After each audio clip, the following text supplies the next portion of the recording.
a dream but feel stuck, if you are facing obstacles that seem overwhelming, or if you just need a dose of motivation to keep pushing forward, then you are in the right place. So buckle up, dreamers. Anchor Your Dreams is not just a podcast. It's a community of dreamers supporting dreamers, women supporting women. Subscribe, follow along, and let's navigate the seas of ambition together. Thank you for joining me on this adventure. Get ready to be inspired, motivated, and empowered. The journey begins now. Today I am here with Sara, and she is with Somasynthesis Studios, Inc. Yeah. So welcome. Thank you so much, Sara, for being on the Anchor Your Dreams podcast. I'd love to really get into a little bit about your journey and how you got to where you are today, and then we can get into other lots of great topics too. Excellent, Megan. Thanks so much for having me. Really happy to be here with you today. So I was a guidance counselor in a high school. That's sort of where things began. I actually got pregnant my senior year in college on birth control. So surprise. So I immediately jumped into motherhood. And once sort of I had the baby, I went back to school to get my master's, and I'd always been someone friends came to for advice. So I thought, sure, guidance counseling, awesome. I'd be good at this. I'm very good at it. I entered the school and was totally overloaded. In that role, you are navigating teachers, you're navigating administration, you're navigating parents and the kiddos and the dynamics between all the things. And no one taught me about politics in schools. So when I was there, I was, I've always been a perfectionist and a high achiever and an overworker. And so was putting in long hours. And my father, who was a sports performance consultant, could see how miserable I was and said, why don't you come in and train with me, and you could eventually leave and start your own practice. So while I was at the high school, started to train with my father and his methodology. And also I went through the somatic experiencing training, which is a trauma modality that works with our nervous system. Somatic means body. So really looking at sort of how we are governed by our survival patterns and how that then affects how we feel and think and be in our lives. And when I did that training, it just really woke me up to how shut down I was. And shut down can be two things. Shut down can be I'm in bed, I can't get out of bed, I can't move. And then for those of you who identify as type A perfectionist overachievers, shut down is I am stuck on a hamster wheel in an autopilot and doing and being all of the things all of the time until one's body screams so loud that it starts to affect how we're showing up. And that really was what was happening for me. As I started to reconnect with my body, I realized, wow, I'm overriding, I'm ignoring a lot of pain, a lot of discomfort, and not realizing it. And so it was 5 years into being a guidance counselor. I ended up quitting my job one summer and decided to take what I called medical leave to try to address some of what was showing up, because all of a sudden I was having all of these like weird issues in lots of different ways in my body. Because when we don't listen, then the body gets our attention in other ways. Yeah. It sure does, doesn't it? Oh my gosh. Yes. Yeah. And so at that point, when I quit, I just never looked back. I created both my websites. I work, I'm a peak performance coach, very similar to my father. So I work a lot with athletes who have blocks and fears, and performers and entrepreneurs who are navigating imposter syndrome and confidence issues and want to access and harness potential. And then I also am a somatic coach and have a whole somatic practice, meaning I work with the body, I work with energy, work with the nervous system. So my overachieving type A'ers, I am your gal.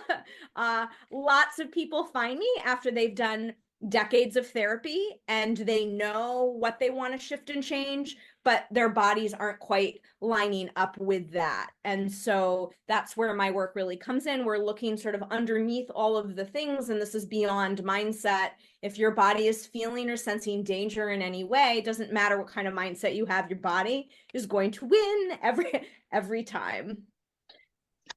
So Wow. Thank you. Like, yes. you just validated so much of so many parts of not just me, but like my youngest daughter was diagnosed with autism and something else called pathological demand avoidance. And basically, it's where her nervous system is in flight or fight All this 24/7. So I see a lot of things, a lot of times with nervous system, but I'm only just really, really beginning to understand how to switch, like upregulate or downregulate. I feel like yes. we could talk about so many different things. We really could. But to go, sorry, to That's go okay. back, Yeah. so your journey really took you in a really sort of wide direction of different things. Yes. So what was the pivotal moment for you that set you on the journey from, like, you transitioned out of your guidance counseling, you're doing a couple other things, but one thing that really kind of came out at me was that you you had said that you asked yourself, what if I spent all this time and attention on something that was just for me? There is no way I could fail. That really stood out for me because failure is such, like, even that word, when we say it, it has such a negative connotation to it. Absolutely. Absolutely. And we get really hooked in, especially for those of us who identify as being more of like a perfectionist or a people pleaser, we get really, really hooked then because failure means that I'm not showing up in the way I think I quote unquote should be in this, and that causes a lot of distress. And a quote that my dad says all the time is, it's for athletes, but I just think it's applicable across the board, which is winners fail the best. Winners learn how to fail and not care. You like, when you get really neutral about your failures, when you can like not bring in the judgment that we can do, right? Like spiraling in that negative vortex of doom and gloom where like we suck and we should just quit or pivot or do something different or give up. Those voices aren't true. We're not taught our thoughts aren't true. And so we tend to believe the stories we're creating in our heads, which creates sensations in the body that don't feel good. It creates states of being and moods. And then we feel a certain way about the things. And then, so we're telling ourselves the story, and then we have the feelings about the story. And then all of that keeps us super stuck. And so when we can learn how to get really neutral about failure and make it no big deal, it really can propel us really quite rapidly towards the direction of what our goals and dreams are. So true. So true. Going back to sort of like the thoughts versus the sensations and everything. That for me has been something that's come up in the last year. I kind of like had this sort of aha moment about like, yeah, and then I'm actually then turning around and not trusting a lot of what's happening within me, Yep. and have lost a sense of knowing what I need. Yes. And Yes. then grasping at all these other different things, which can come and look like, controlling of things that I really have zero control over, which then just adds to it all and then brings me back into that vortex you just spoke of, which I literally, like, I have lots of experience in that vortex. But in the last year, I've definitely had this huge shift. Like, I often sit and I wonder, is it all the work that I've done previous that is just starting to show up? Is it just age and wisdom? Is it some other, I don't know, like there's this All of the energy, above, all of the right? above. Yeah. And fair enough, but that's also the why, and the trying to pinpoint what it is obviously part and parcel of needing to know Right. everything that's happening. But Right. I And also am learning to trust. Yes. And the more we learn, and this is what started to happen when I started to explore the body stuff, the more we dive into trying to understand, the more we realize we really can't. And because our systems are holding ancestry, they're holding patterns of our parents and their parents, and we're holding so much, there's so much, so many layers that exist within us that are driving some of our core patterns of behavior that actually don't have anything to do with us. And so, which is fascinating. And some pieces are ours and some pieces aren't ours. And we can drive ourselves batty, because I've been there, trying to sort out and sift out what exactly is this piece from. And so what I love about the somatic work is we definitely have to work with the mind, but we're really kind of like giving the mind a rest and tuning into sensation, and exactly like what you're sharing. So many of us, because we're doing all the things, forget how to even connect to what we actually want or need or like or desire. And that's definitely my journey. I've been last 8 years trying to like, oh, what do I actually want to be doing? It's the same with my business, as it's taken all these different layers and evolutions of, I'm good at a lot of stuff, but what do I actually want to be doing? What am I actually lit up by? And move from that place. And, it takes some time to reconnect to that. And the body is the gateway into really realigning to what's important to us, to knowing what's true for us, to being able to access our intuition. All of that from my lens in stems from working with and connecting with our body. Which makes complete sense to me where I'm at now. Yeah. Yeah. Like I can, yeah. And even just being able to sit for a minute and acknowledge like what I'm sitting on.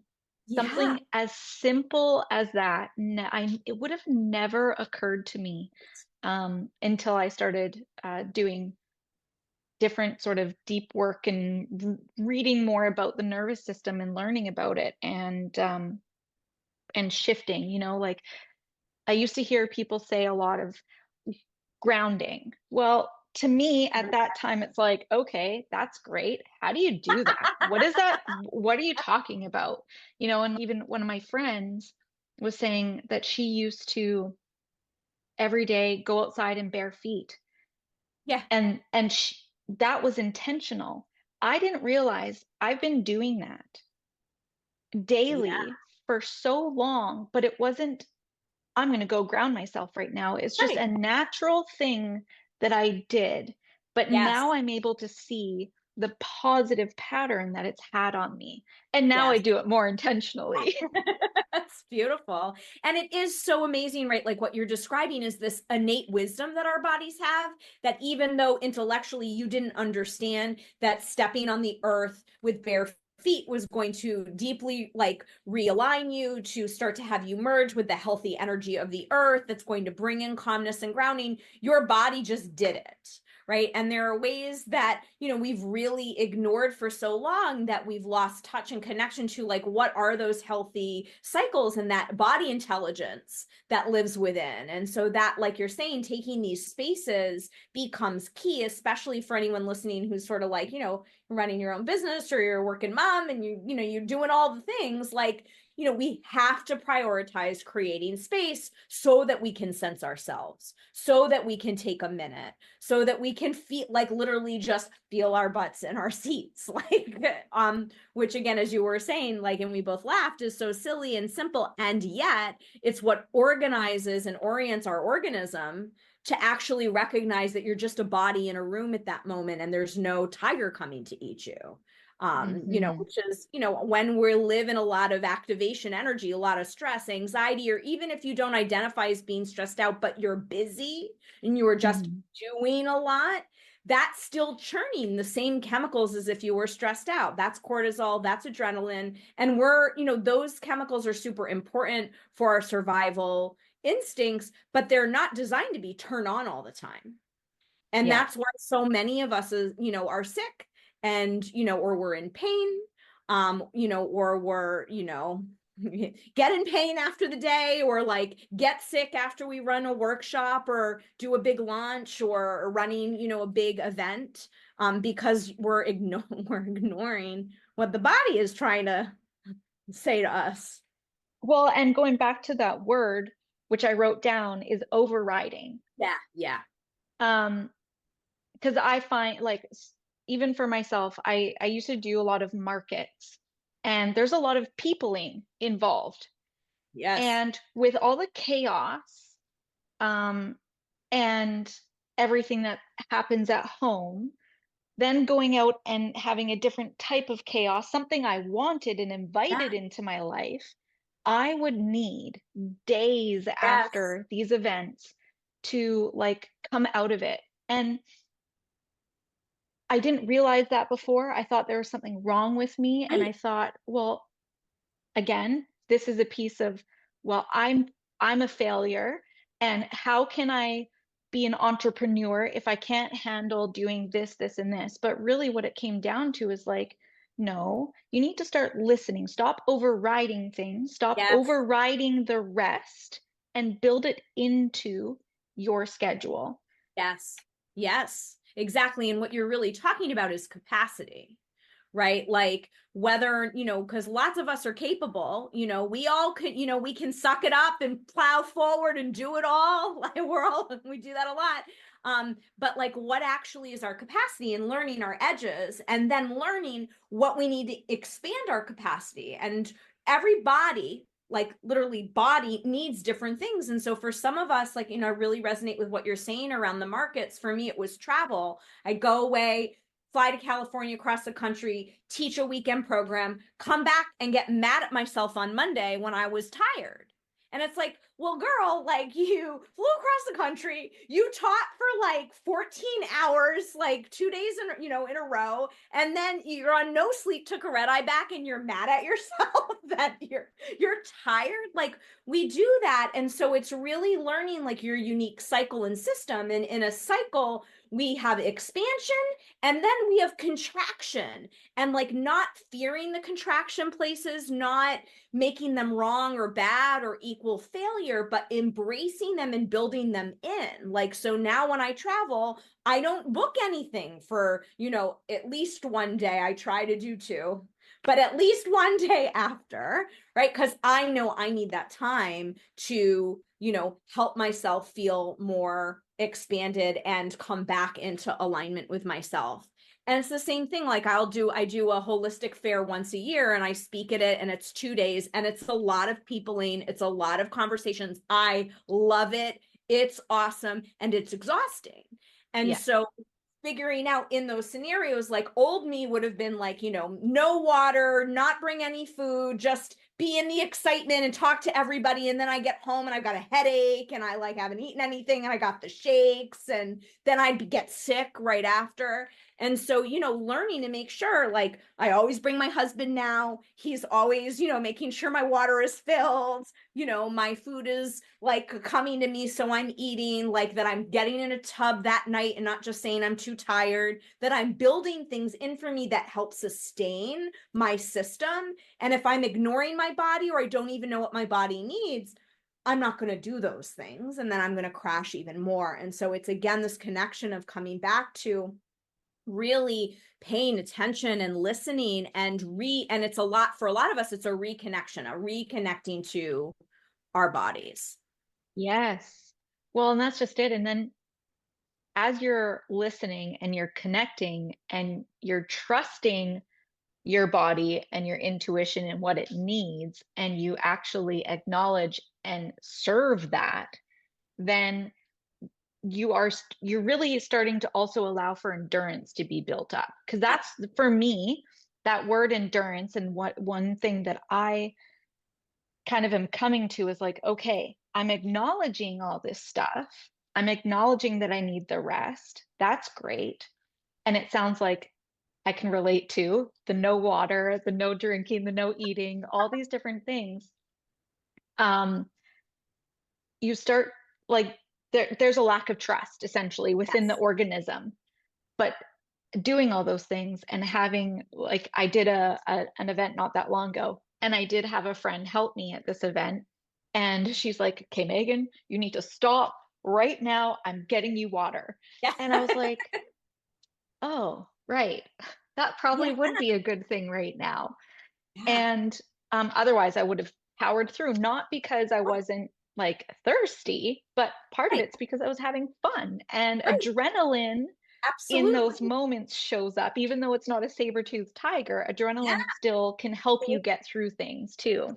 Absolutely. And I think too, a lot of us underestimate, we think, oh, if we're in excitement or joy or in this, fun place, like that's fine. It's again, if I'm in excitement, it's the same activation as if I'm in fear from a chemical standpoint in the body. And so we have to make sure that we're like really deeply caring for ourselves in those moments so that we have the endurance, so that we have the capacity, so that we're not crashing, and also so that we're like accessing our best self. If I'm not eating and I'm not drinking and then I'm trying to have coherent conversations with people or try to like connect in with someone, I'm not going to be as clear-headed as if I'm like actually nourishing and taking care of my body.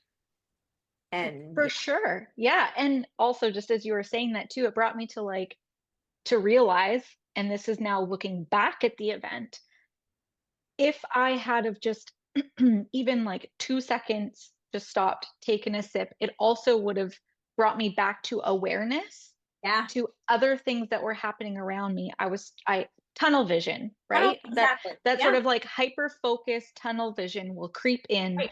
and yeah, so yeah, building on the capacity and everything. That's, I think, something to look at, and understanding that it is a work in progress and it does take work, but it's achievable. Yeah, and I think for, those again who run a little type A, it's not like I'm going to check it off the list and now it's all fine, right? Like it's a practice, and I tell my somatic coaching clients this all the time because a lot of them come and say, "Okay, like so when we get to week 4, and I'm like, "Nah, this is not how this works. It's not linear. It's not a linear journey because Yeah. stressors come up, triggers come up, think we get pulled in these different directions, or if you're a woman and have a cycle, we're on cycles, and and feel different ways during our cycles, and that impacts our focus and concentration. And so as you're working with this, there's a lot of patience that we want to invite in for our growing awareness and for practicing these new skills. If you've been operating this way for the majority of your life, like I had 3 decades under me before I started the somatic work, right? Like that's 30 years of operating one way, right? It's going to take a hot minute here to then help my body shift into a different state. It's like a disservice to get Yeah. mad at ourselves, that stuff's not working or it's not going quick enough when, hey, we've been doing these same patterns for a long time. Like, let's create some space and some patience and kindness to ourselves while we're in a renegotiation in our bodies. Yeah. I love that you just said renegotiation. Um, I read a book, and it changed a lot. But one of the things was about agreements. Mm, And this is something that shifted with myself as well, because we make agreements with ourselves, right? Those little mini agreements, like I'm going to get up 5 minutes earlier. I'm going to do X, Y, and Z. And I was holding on to the fact that I had all these broken agreements. mm, And instead of understanding that I could renegotiate with self and those yes. agreements, that for me, like having that conversation with myself really repaired all of Yeah. those broken agreements and allowed me to move forward. And then Yes. it's like now it's only making those agreements with like that whole body yes sort of Yeah. standpoint. One of the other things that said too, which I really want to touch on, is inviting in patience. Yeah. Because I feel like we are so go, go, go, go, go. And when we're up in that state of our nervous system, we do tend to lack patience for things that creep in and change the course of something that we're doing. So could you talk a little bit more even on the nervous system part of it and patience and like regulation? Yeah. And for those of us who are in that going and are resonating with what we're talking about here, our bodies are wise, and your system needed to be in that place for the years that it did. We adopt these strategies even when they're very dysfunctional in our lives, because for some reason our body thinks that's what's going to help us be safe. And it can be it can stem from our families. It could also stem from like our ancestry. So going back to like looking at you as a people. So like all of my ancestral people come from Lithuania, and they're all Ashkenazi Jews. And so going in my culture was survival. You were always on the move, like otherwise you would be killed, otherwise you would be captured. You were always kind of hiding. So there's a lot of like fear of being seen I've had to get over, right? Like that stems more like that goes way, way back. And yeah, we're having a moment over here. Sorry, but Megan's having a moment. well, it did, because just how you just expressed that. Wow. Sorry. Yeah, what's landing for you in this moment? What is coming? Just the go, go, go for fear of capture. Yeah. Yes. Like I'm not like all I know is my grandma came from her ancestry is German. Yep. And not that there was a lot of stories about capture necessarily from me growing up, but one of the things that I've always done with my dad is look at our history, even our from Ireland. But one of the things that stood out years ago was we were looking at a census. So that's like where someone knocks on your door and writes down who's in your household and all these things. Well, her maiden name was Holst, and a family member changed it. So that got the conversation about not wanting to be seen. So changing, like I think it was, instead of Holst, it could have been even just as simple as like a transversal of letters. But I also know that based on conversations that was part of it, right? This fear of being seen and showing up in life as to who you are, and something as simple as changing a name. But yeah, so that's just what kind of came up when, and it was just the way you said it.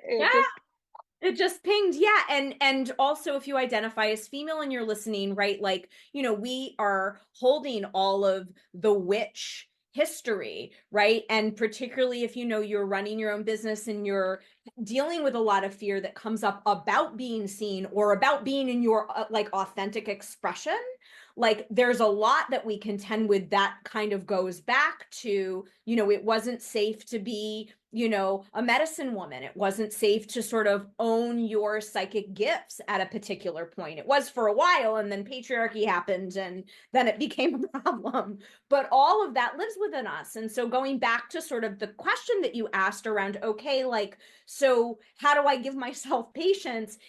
We have to start to learn to train our bodies to feel okay with the slowing down, that it's safe to slow down. And that's a mantra that I work with a lot. It's safe to slow down. It's safe to be seen is another one. And then learning, it's sort of helping build safety in the system. And safety is relative. Like, I'm very aware that I'm an upper middle class woman financially, and I'm white. Okay, so that's very different. For safety for me is very different than someone who looks differently. And so it's sort of like the spectrum of safety, right? But building that in ourselves. And then also at the same time, getting comfortable being uncomfortable, getting comfortable with, okay, if I take a pause and everything in me is wanting me to wash the sink of dishes, right? But I'm at my pause moment because I've built in rest, but I keep seeing the dishes, right? That's a choice point. Like, am I going to go do the dishes, or am I also like actually going to help my body start to be okay in this and be able to acknowledge and meet that part of me that really wants to do the dishes, and then maybe go outside and feel my feet on the grass and ground, and then maybe I do the dishes, right? It's like learning to play with those edges of discomfort, and that's how we build in the patience, because it's true, it's very hard to just like, okay, now I'm just going to be patient with myself, or now I'm just going to take all these great pauses, and I listened to this podcast on nervous system healing and now I'm going to be great. It's gonna take some time to like keep helping to orient your body and your focus and attention in these different ways. And the more that you do it in tiny bite-sized moments, the easier it gets over time. And then you'll start to see shifts and changes that surprise you. But it's not linear. No, it's definitely not linear. But I also, as soon as you said the slowing down, Mhm. like that has been one of my biggest lessons in everything.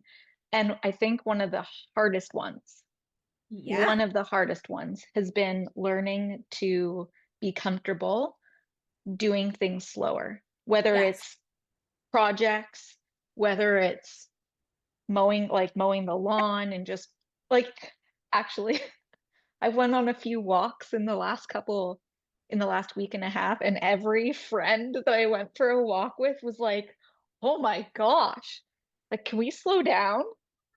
And I'm like, and by the third person, I was like, okay, There's the clearly fear. Yeah. this is something that's happening for me. Is I Yeah. I mean, it's amazing. And I think too, like that survival part, it's like not safe to slow down. It's like, I got to keep going because I got to finish the things and I got to run my business and I got to make the money. And we're in all of this. And when we stay stuck in that, that's when we get really sick. Or for me, my thing is, I fall downstairs and I really hurt myself. So like I at the beginning of January, I fractured my coccyx. I fell on my butt down snowy steps. And it's just and I've been asking the universe, can we please get this lesson in less painful ways? Please, pretty please, right? But it is this way. And like, I'm very much in the work. I'm very proud of how much I shifted, and I still have to check myself.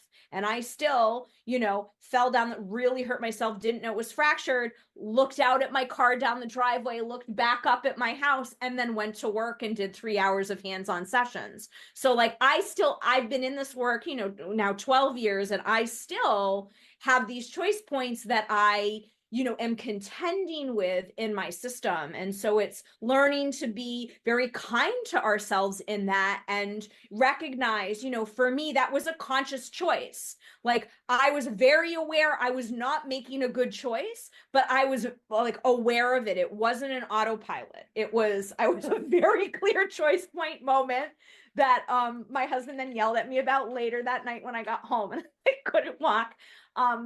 And then we learn from it and we move forward. But that, going back to this failure piece or beating ourselves up when we make choices that might not be great for our bodies, like, the beating ourselves up isn't going to make it any better. It really isn't. It's going to keep us stuck or trapped or in pain. And so choosing into compassion, choosing into kindness, and and then getting to learning from it and getting to do it differently next time. Yeah, exactly. Um, what are some tips that you can share with listeners for staying motivated during lows, or just getting through challenges in general?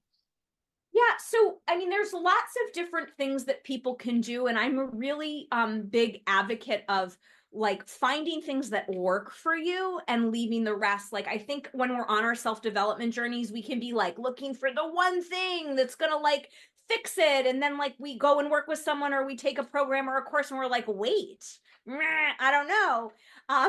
And so my invitation is to be, choosing things that resonate. So like from this conversation, like anything that we're saying that doesn't make sense to you, let it go and just take the bits and pieces that work. So to stay motivated at times where I'm maybe not feeling so motivated, or I might be stuck in freeze, I usually make sure that I'm like reassessing what space I have. When I don't feel motivated, it's usually because I'm burnt out, or I'm in a part of a cycle where I'm actually needing rest and I'm needing space, as opposed to like being in the productivity. Right. And so there is sort of this misconception that we like need to be motivated all the time, or to like be doing all these things.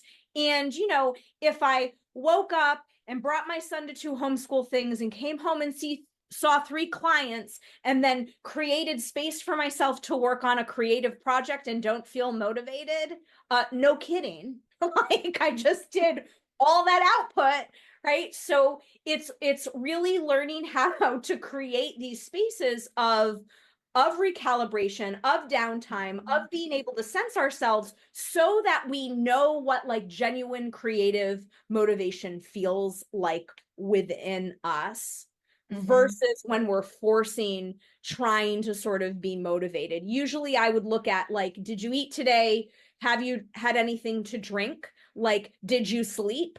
Those 3 things. Like if you didn't sleep good and you haven't eaten, or you haven't eaten much and you're not hydrated, those are going to impact your motivation right off the bat. So like going back to basics first, like kind of do a like that, those checks, like hungry, grumpy, sleepy, like checking all of the basics. And then from that point, really looking at your calendar and seeing, okay, am I getting downtime where I'm not being motivated, where I'm giving myself tons of permission to not be motivated?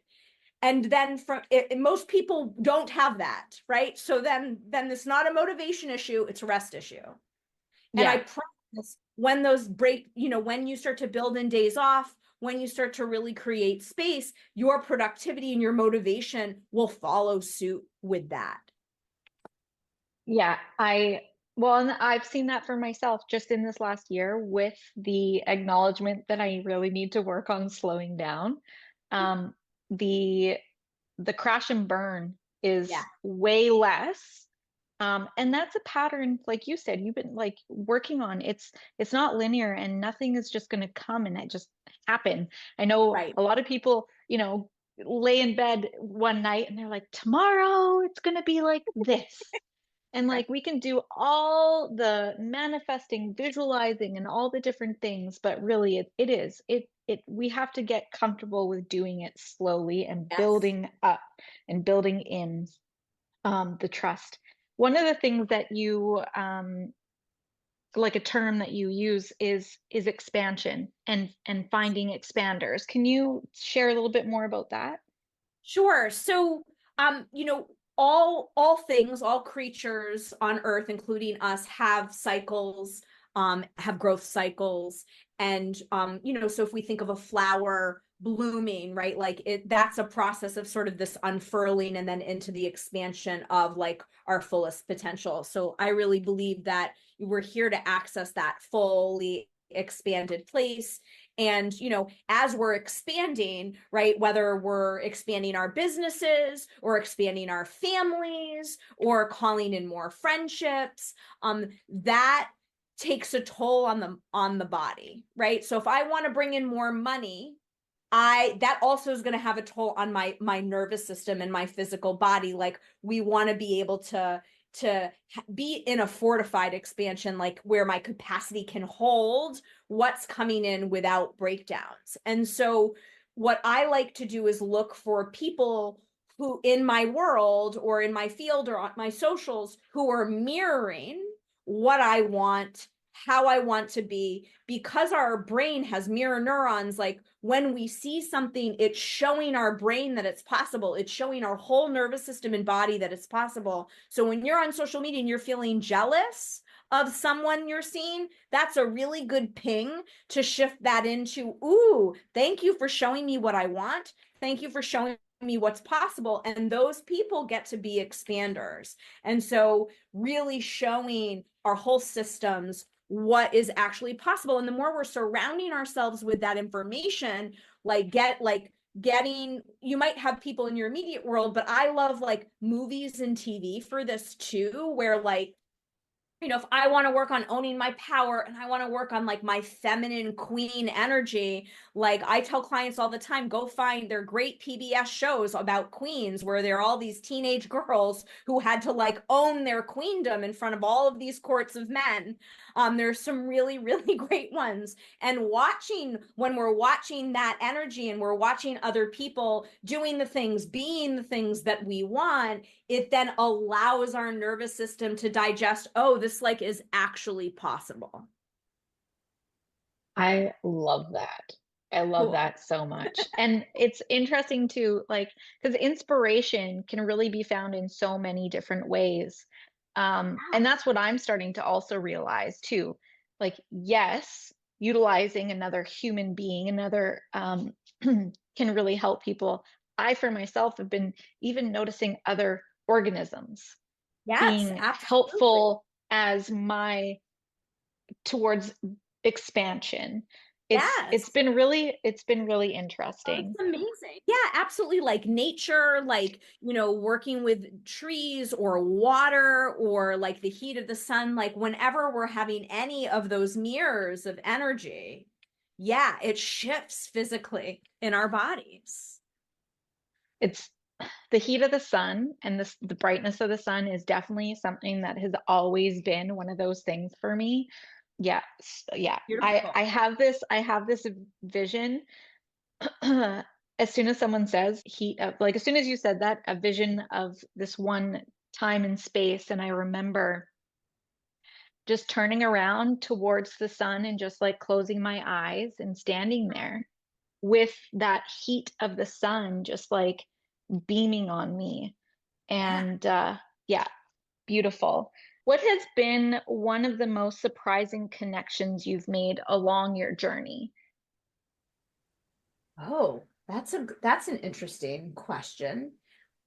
So I think for me, it really has come down to that our body has the capability to self-heal and to reorganize. My medical journey was like very frustrating, like so many of us have, where, you know, I was having different issues in different parts of my body. So going to all of these different doctors and everyone saying everything is not connected. But we live in this one organism, it's all connected. And so sort of like, you know, after I was someone prescribed me a medication that I went to get filled out at the pharmacy, and the pharmacist looked at me and said, "Really? Are you sure? They give this to horses." And I looked at him and I was like, "Huh." And I, nope. And that was like a weird energetic moment for me where I was like, I'm done. No thanks. Like I'm done being in these conversations with these doctors that are saying I'm, you know, I have some weird wrist disease and you'll never have full mobility and you have this thing and this, you're never gonna meh, meh, meh, and all of the things. No, no, our bodies have an amazing innate capacity and intelligence for healing. And through my somatic work and some other energetic work that I did, I started to really tap into this wisdom and invite in and bring in healing. And I do, in some ways, you know, my falls are these opportunities again for me to be in my self-healing. You know, and so is it time to teach it? Probably, because I just keep getting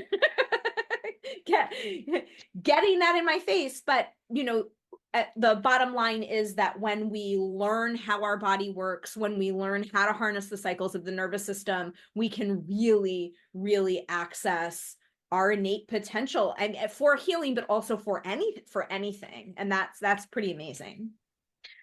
I I'm so much more a believer of all of that over the last few years of all the different things. Because yeah, everyone probably has a story about, you know, Western medicine versus like our own intuition. And I would even say in motherhood as well. Yeah. That was Oh, absolutely. a huge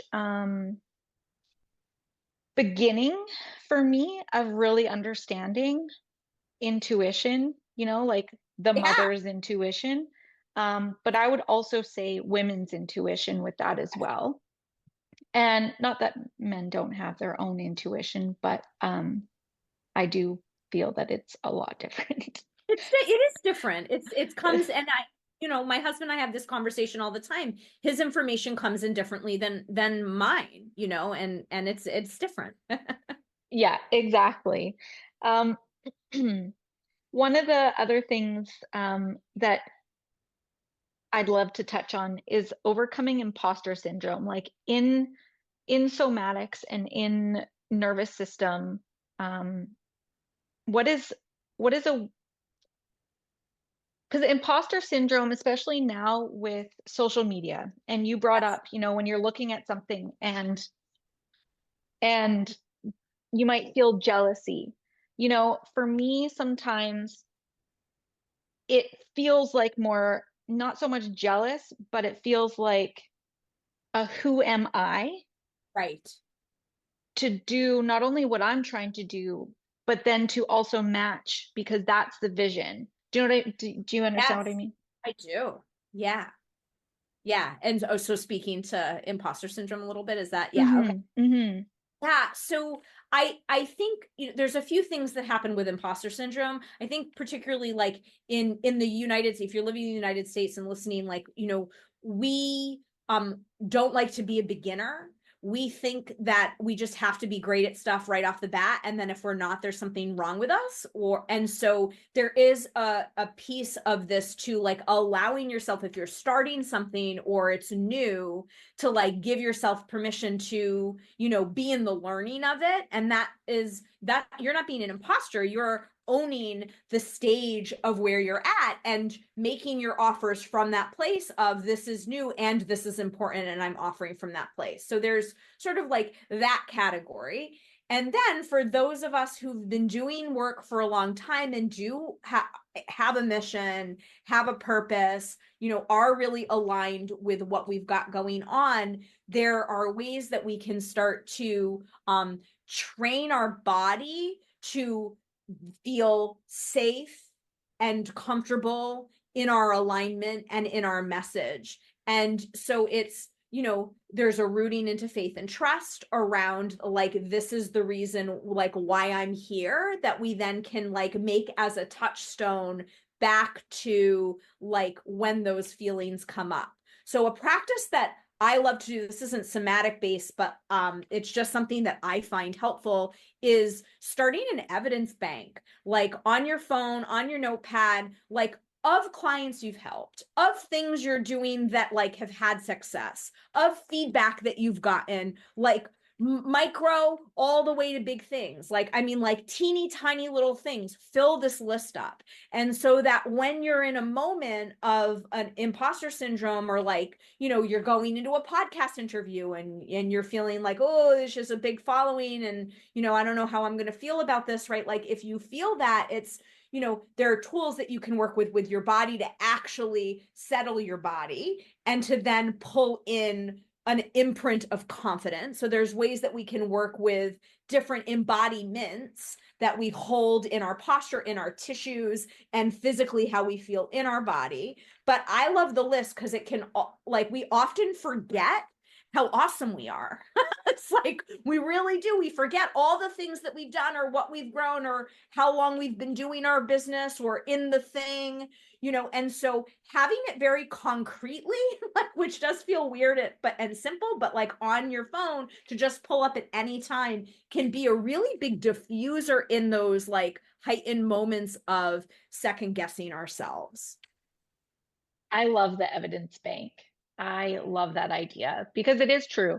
And as soon as you said that, I was like, yeah, we do forget. We do. And whether it's because, we're raised to kind of be more humble, it's okay to relive those moments that you have evidence of doing something wonderful, especially when it's towards your alignment and what I call your true north. Like when you're in that feeling of that you are on the path, like all the things, those are those evidence pieces that you can go back to remind you, like, this is taking me that step forward.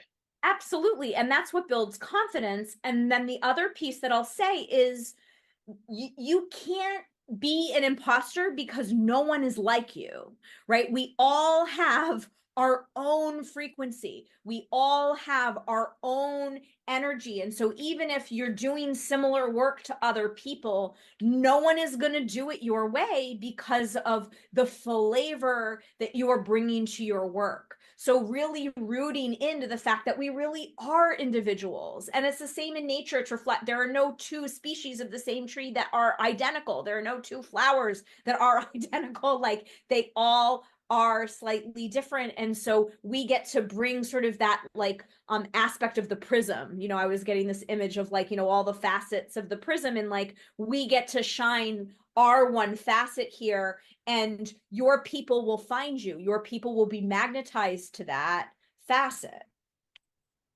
Which is, yes. And that is something that I too have just been really, really trusting in lately, is that Yeah.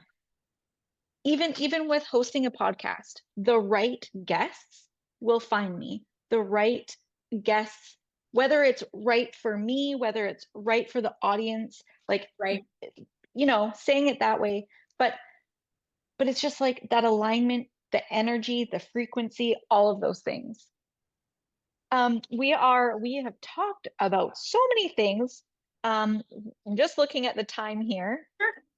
I feel like we've covered so much ground. This has been so great. Awesome. Would you like to share what your personal favorite services or offerings are in what you do? Yeah, sure. So I offer somatic coaching sessions and containers with folks. And so that is an opportunity that if you're wanting to work on shifting patterns of behavior, being able to hold more, or you're getting sick a lot. So a lot of what we're talking about, or you've done a lot of therapy and you're ready for like lasting change, that's sort of where I step in. And I love this work, and I get so jazzed up working with other humans, but specifically women too. Or, you know, if you're a mom, so I homeschool my youngest. I also have a freshman in college, which is blowing my mind a bit. Um, you know, working with all those dynamics, and especially if you identify as highly sensitive or empathetic, I do a lot of work on helping people untangle from merging. So like if you feel like you take on or pick up other people's energy a lot, or you have trouble like going out in big groups because you feel like you're taking other people's energy, I do a lot of work around how to fortify and work with your own nervous system so that you're not doing those things automatically. And then one of my favorite offerings is I have a one-on-one weekend retreat that's a somatic healing weekend for anyone who's really wanting to go deep. So my business is all about creating spaces for healing and for integration and expansion. And so this is a really deep dive opportunity to really help catalyst you into this a next phase or a stage. So I have a couple of clients that do them quarterly. I have a couple of clients that do a couple times a year, that sort of like in the spring and then in the fall, that's just sort of helping their body and their system. So those weekends include hands-on support, working with a modality I'm trained in called the MELT method, which works with our connective tissue and helps release stress from the body and stuckness and gets rid of pain, and then intuitive exercises and things. It's really like a co-creation, which is why they're so fun. So if you're in New England or want to fly to the New England area in the States, I am your gal for a solo customized weekend. That sounds incredible. It's on my it's on my list of retreats to try. Like, I often do conferences and different Yeah. types of business retreats. And that is really on my bucket list of different ones to go to, because I do realize how important the holistic aspect of personal but also professional way of doing things is. Is there any other topics or anything that you would like to bring up that maybe we didn't get a chance to touch on? Yeah, let me just tune in for a second and see if there's something else that wants to be shared. Yeah, I think what's coming through, just to end, is that, change is possible. And sometimes we get really stuck in feeling like we're stuck a certain way. And especially, things are very complicated right now. Things are very hard right now. It's not an easy time that we've chosen to be here on the planet. And so when stuff is chaotic and challenging externally and internally in our family systems or our own bodies, it can feel overwhelming that things are going to be this way forever. And I hope that I can be a mirror and expander of potential and possibility for anyone listening, that it gets to change. Things get to change. Like, I identify was like that perfectionist type A, and 0 to 10 scale of 10 being super uber stressed out all the time. That was me for 30 something years. And I've been able to really repattern my system to invite in a different baseline and way of being. And that doesn't mean I don't get angry or I don't get stressed out, but it means I can come out of those states. It means I'm not living in those states and getting stuck in those states. And so just really offering that as some hope for anyone who's feeling stuck right now. That's a wonderful note to close this conversation. Thank you so much, Sara, for being on here. Yeah, thanks so much for having me. It's been such a fun, and like the timing of this conversation really, again, there's that when it just feels like it's the right time, the frequency, Synchronicity, everything. for sure. Yeah. Exactly. And that's truly what this conversation has felt like, the timing of it and everything. So thank you so very much for being on the podcast. I can't wait to share it with everybody. Great. Happy to have been here with you. Thank you, Sara.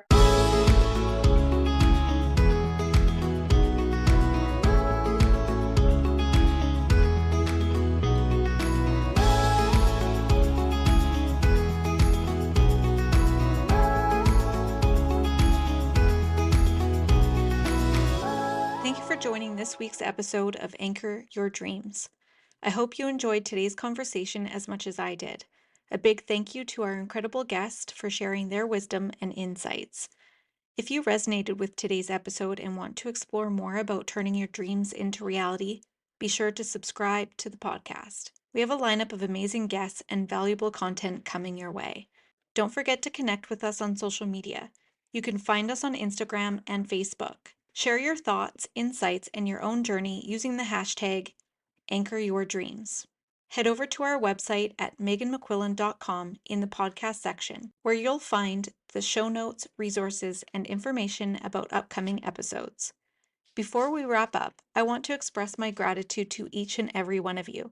Your support means the world to me, and I'm thrilled to be on this journey with you. Remember, anchored dreams become goals. Anchored goals become results.